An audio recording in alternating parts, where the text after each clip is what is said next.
Have you ever loved someone so much and you thought of them loving you back, then felt all of this like a biggest mistake? Not because they weren't sincere, but because deep down you knew something was broken in you. Something they'd eventually see. So you beat them to it. You twist your smile, sharpen your tongue, and play the villain in a story you were too afraid to finish. I didn't lie to her. I just showed her the worst of me on purpose. Because if she left while I was a monster, then I wouldn't have to prove I ever had a soul. Isn't that funny? They say love is sacrifice. But no one tells you. Sometimes the sacrifice is you. I faked being toxic. I made her cry, ignored her calls, watched her heart decay under the weight of my silence. And every time she asked, "Why are you doing this to me?" I smiled and said, "You wouldn't understand." But the truth is, I didn't want her to understand. Because if she did, she might have stayed. And if she stayed, she'd see the rot underneath the jokes, the holes behind the smile, the chaos stitched into my chest. People think monsters are born, but monsters, they're made by moments like this, where love knocks on your door, and instead of opening it, you burn the house down. Why do we push away what we love? Because some of us don't believe we're worthy of it. Some of us are afraid of being healed, because healing requires exposure. And exposure means you're seen. And being seen is the most terrifying thing of all. You see, she loved me. And that was the most dangerous thing anyone's ever done to me. So I left scars on her, because I couldn't erase mine. And I told myself it was mercy. But the truth, it was fear, cold, pure fear. She would have stayed through the storms. She would have held me through the tremors. She would have loved me back to life. And I just couldn't let that happen. Because to live, to really live, means letting go of the mask. And I wasn't ready for that. Not yet. Maybe not ever. They think I was born like this. Like madness was my mother. And cruelty, my father. Like I came crawling out of the womb already smiling, but no, monsters aren't born. They're built, piece by piece, word by word, silence by silence. You want to know who I was before I became this thing? I was a boy who told the truth too early. A kid who cried too loudly in rooms too quiet. And every time I reached for love, someone turned away like I was diseased. That's how it starts, you know. Not with screams, but with whispers. Subtle withdrawals, the kind that make you feel like your existence is inconvenient. My father didn't hit me, not in the way you'd expect. No belts, no bruises, just a cold stare, a heavy silence, and 1,000 unfinished conversations. My mother, she hugged me like I was fragile glass, but never looked me in the eye. She loved me, but only when I was quiet. So I learned early. Don't speak, don't need, don't expect. Especially not love, especially not honesty. You see, people like me, we don't grow up dreaming of white picket fences and wedding rings. We dream of escape, from ourselves. And when love does show up, we laugh, because love, to us, is like a firefly in a furnace, beautiful, glowing, but it dies the moment it gets too close. I wasn't always toxic, I became it, because somewhere along the line I realized if I became the villain, at least I'd be in control of the ending. You understand that, don't you? It's not about hurting them, it's about beating them to the punch. You pretend to be careless, so it won't hurt when they finally stop caring. You act cold, so they never ask why you stopped reaching for warmth. Because somewhere in your twisted little brain, you still remember what it felt like the first time someone you loved walked away, and that pain. You swore to never feel it again, so you become what you fear. You wear apathy like armor. You weaponize detachment, and the saddest part, you get good at it. I remember the first time I felt her love, not her touch, not her words, her love. It terrified me. It felt undeserved, like a pardon for a crime I hadn't even confessed to yet. She looked at me like I was someone, not something, and that's when I knew I had to become something she'd run from.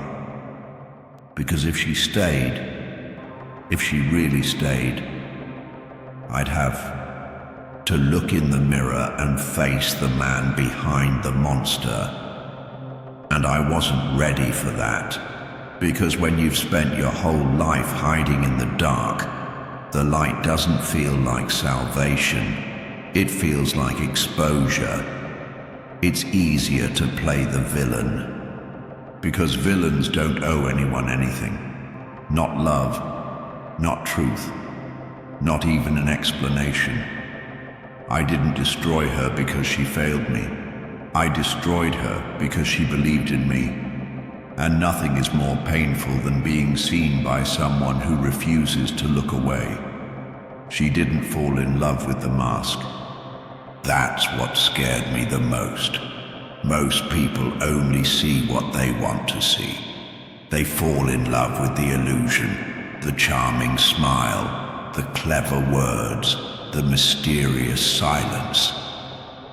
But she looked past all of it, like she wasn't seeing me at all. But the hurt behind me, do you know how naked that feels? To be seen, really seen by someone who doesn't flinch. It's like standing in front of a mirror that doesn't lie. And no matter how many cracks you draw on the glass, your reflection remains. She looked at me like I wasn't a project, or a broken toy, or some tragic story to be saved. She looked at me like I was still human. And that's when I knew she was dangerous. Because people like me, we don't survive honesty. We survive pretending. We survive masks. And she was peeling mine off with every conversation. Not with force, but with patience. Not with guilt, but with grace. And I hated her for it. Because it would have been easier if she screamed, if she accused me, if she said, "You're a monster." But instead, she said, "I know there's still light in you." She said it so, casually, like she wasn't talking to a ticking bomb. And that's when I realized she wasn't afraid of the chaos in me. She was afraid of how much I needed her calm. And needing someone, that's a sin for people like me. Because when you need, you become vulnerable, and vulnerability gets you killed. I remember the way she touched my hand, not like she was holding it, but like she was grounding me. I remember the way she listened, not waiting for her turn to speak, but like she was listening to the silence between my words. I remember the way she stayed, longer than she should have, deeper than I deserved. She didn't just see me, she understood me, and that's worse than being hated. Because hate, at least, keeps you safe. But understanding breaks you. I started sabotaging everything bit by bit. Late replies, sharp words, unpredictable moods. Because if she stayed after seeing the monster, then she was either blind or just as broken as me. But she wasn't broken. She was whole, and she was trying to pull me into the light with her, but I'm not made for the light. I don't know how to be in it. So I turned love into a weapon, kindness into confusion, closeness into chaos. I needed her to leave, not because I didn't love her, but because I did. And people like me, we destroy what we love before it destroys us. She saw through me, and I couldn't bear it, because once someone sees your soul, they hold power over you, and I've been powerless before. Never again. So I pushed her away. But make no mistake, she wasn't weak. She was stronger than me. She loved me without needing to fix me. And that made her a threat. Because if someone can love you for who you are, then you no longer have a reason to hide. And for me, hiding was all I'd ever known. They say betrayal feels like a knife in the back. But what if the hand holding the knife was yours? She didn't betray me. I betrayed her. I walked away from someone who would have carried my scars. I turned love into poison and fed it to the only soul that didn't want to run. And the funny part, I told myself it was for her, that I was saving her. But the truth, I was just a coward. A coward dressed as a monster, because monsters don't have to feel. They don't have to explain why they ruin beautiful things. They just do. And when she finally left, not out of hate but out of exhaustion, I felt nothing. At first. You see, people like me, we don't feel the collapse in loud moments. We don't scream, we don't cry, we rot. Silently, day by day. Regret creeping in like mold beneath the floorboards. You pretend it doesn't hurt. You smile at the void. You keep your hands busy, drink in one, lighter in the other. But in the quiet, in the silence, that's when she returns, not in flesh, but in memory. The sound of her laugh in your head. The softness of her voice echoing through your hollowness. The way she used to say your name like it meant something, and suddenly, you're not the villain. You're just empty. And that emptiness, it eats you alive. You scroll past her photos, hoping to see a little pain in her eyes. Something to prove she still misses you. But she looks happy. She is happy without you. And that's the moment. That's the moment the mask begins to crack. Because you thought if you destroyed it first, the love, the bond, the hope, then you wouldn't be left behind. But there she is, healed, reborn, and you're stuck in the very cage you built to keep people out. I wanted her to hate me. That would have been easier, because hatred still ties you to someone. But she didn't hate me. She mourned me. And then she moved on like I was a season, cold, strange, unforgettable, but still just a season. And I watched her bloom while I withered. Not because she was stronger, but because she didn't lie to herself like I did. She faced the pain. She felt it. And I ran from it.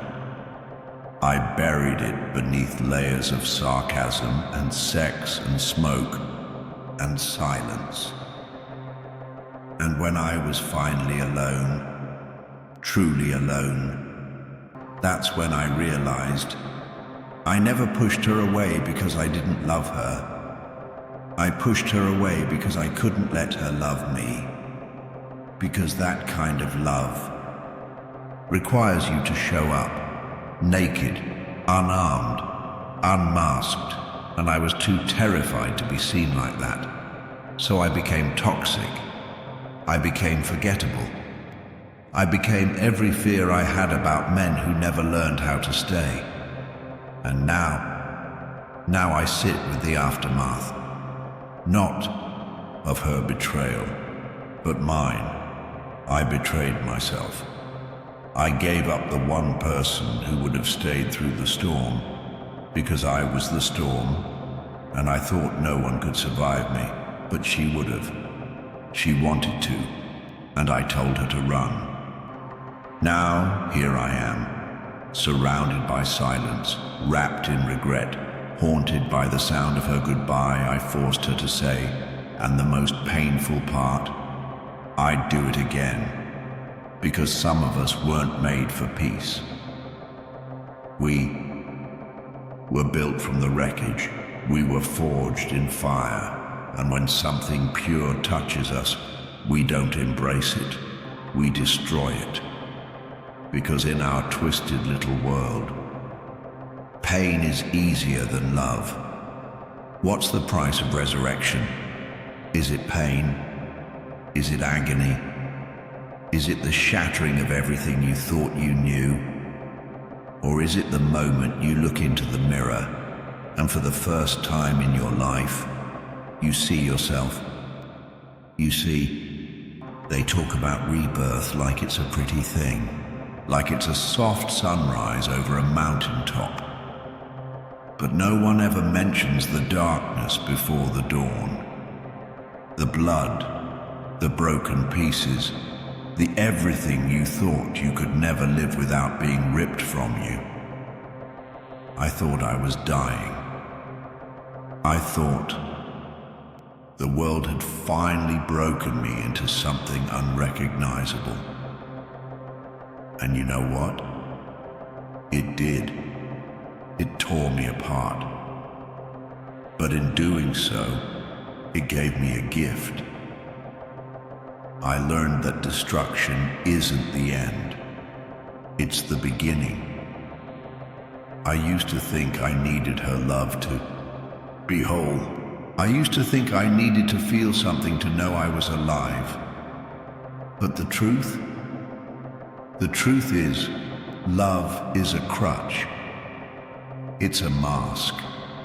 And without it, I had to face me. I had to confront the parts of myself I'd buried deep.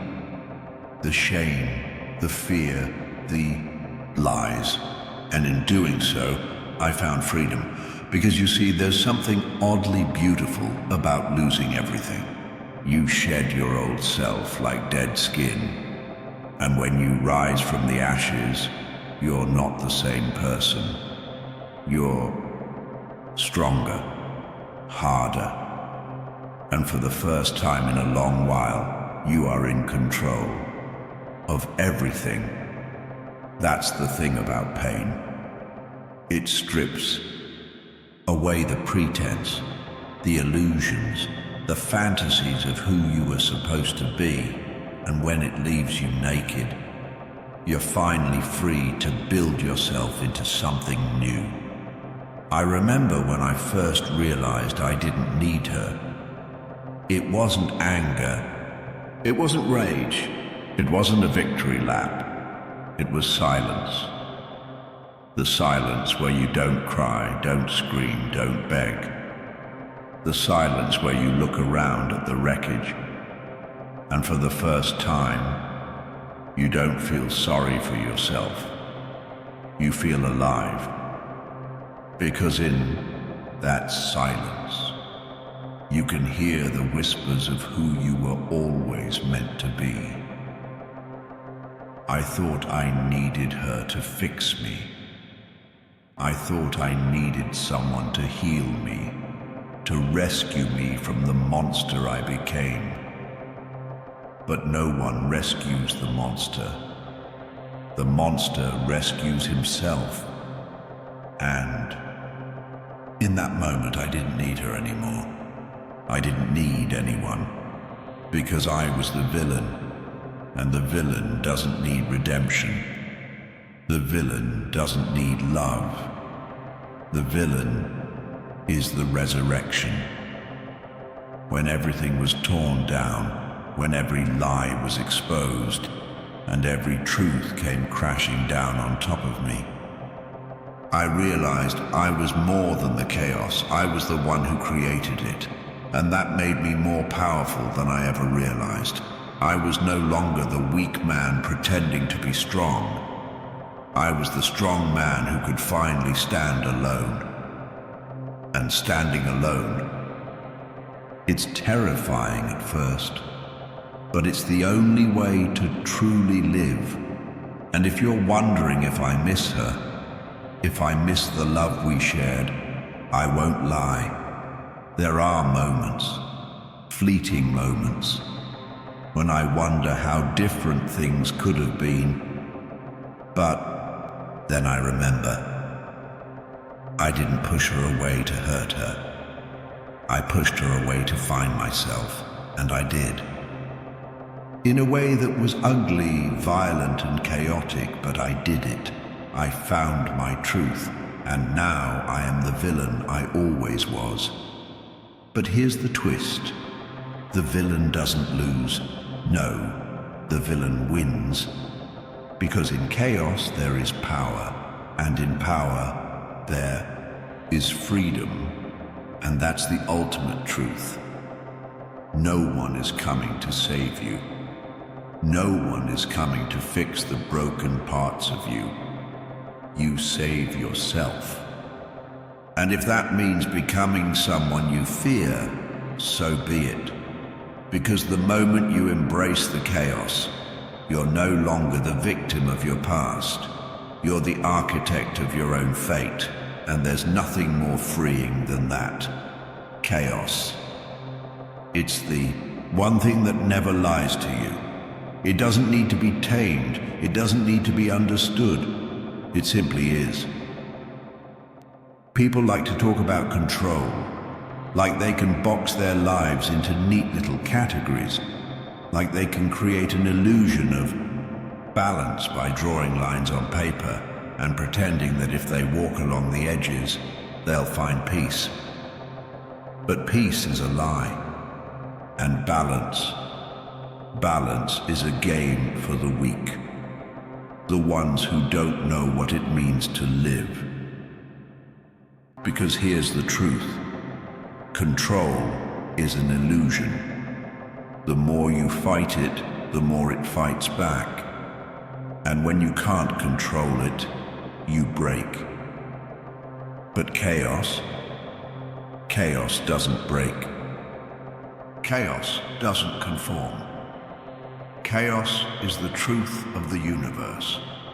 It is the wild force that forces us to confront ourselves in ways we don't want to.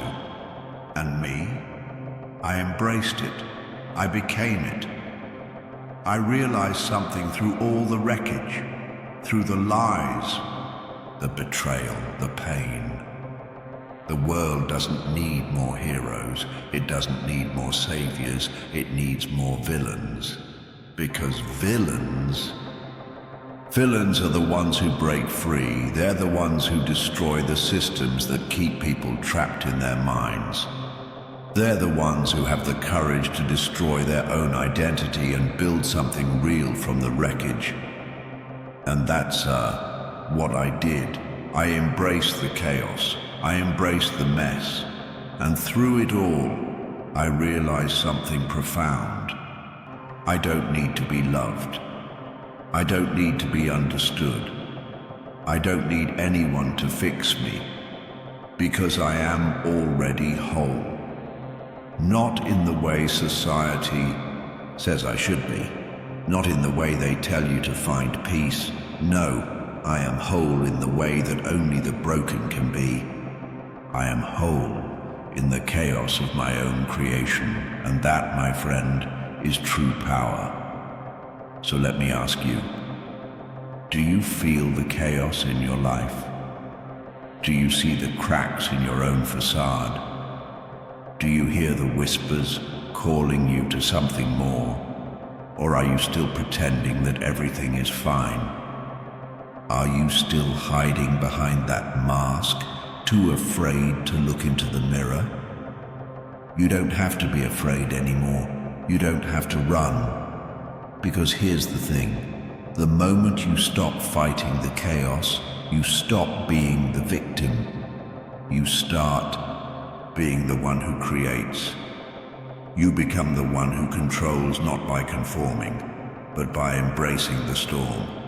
So I dare you, look at your own chaos, face it, and then let it shape you. Because if you can look at the wreckage of your life and say, "This is mine," then you are more powerful than anyone who ever tried to control you. And if you've ever felt abandoned, betrayed, lost, take a moment to realize you are the villain of your story, but you're the one who decides how it ends. So don't be afraid to embrace the chaos, because in it, you will find your true strength. And when you do, when you finally embrace who you truly are, there's nothing that can stop you. And one last thing before I go, leave a comment below. Tell me your story. Tell me about the chaos in your life. And let's see who's truly in control. Because in this world, the chaos is all we've got. And if you're not ready to embrace it, then you might as well stay in the shadows. But if you are, if you're ready to face the storm, then welcome to the real world, where the villains rule and chaos is freedom.